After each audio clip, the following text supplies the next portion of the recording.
என்னோட அப்பா என் மேல ரொம்பவே பாசமா இருப்பவர். அவர் ரொம்பவே நல்லவரு. ஆனா சிலரோட பேச்ச கேட்டுக்கிட்டு அவர் இப்படி ஆயிட்டாரு. வெளியிலிருந்து வந்தவங்க தான் எங்களுடைய குடும்பத்த ஒண்ணு சேர விடாம பண்ணிட்டாங்க. பார்ட்டி ஒண்ணுல கூட அருண் விஜய் அண்ணாவ எதார்த்தமா பார்த்தேன். நான் உடனே அவர்கிட்ட போயி, "எவ்ளோ நாளைக்கு தான் அண்ணா இப்படி சண்டை போட்டுக்கிட்டே இருக்கிறது?" இந்த மாரியா கேட்டேன். அதுக்கு அவர், "இப்போ இங்க வச்சு இத பேச வேண்டாம். பார்ட்டிய கொண்டாடு." இந்த மாரியா சொல்லிட்டு கிளம்பிட்டாரு.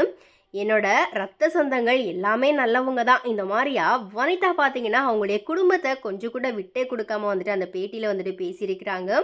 ஸோ, இப்போ ஆக்சுவலா இது வந்துட்டு ஒரு பழைய பேட்டி அப்படின்னாலுமே, இப்போ ரீசென்ட்டா விஜயகுமார் அவர்களுடைய பேத்தி திருமணம் நடந்ததுனால, அவங்களுடைய குடும்ப விவகாரங்களா இருக்கட்டும், ஏன்னா அவங்களுடைய குடும்பத்தில இருக்கிற ஒரு நபர் சம்மந்தப்பட்ட செய்திகள் எல்லாமே இணையத்தில தொடர்ந்து வைரல் ஆகுது. அதுலயும் நம்ம வனிதா பத்தி சொல்லவே தேவையில்ல. ஸோ, வனிதாவினுடைய இந்த பழைய பேட்டி ட்ரெண்ட் ஆகுறதுனால, ஒருவேளை விஜயகுமார் அவர்களுடைய குடும்பம் மனசு மாறி மறுபடியும் வனிதாவை ஏத்துக்குவாங்க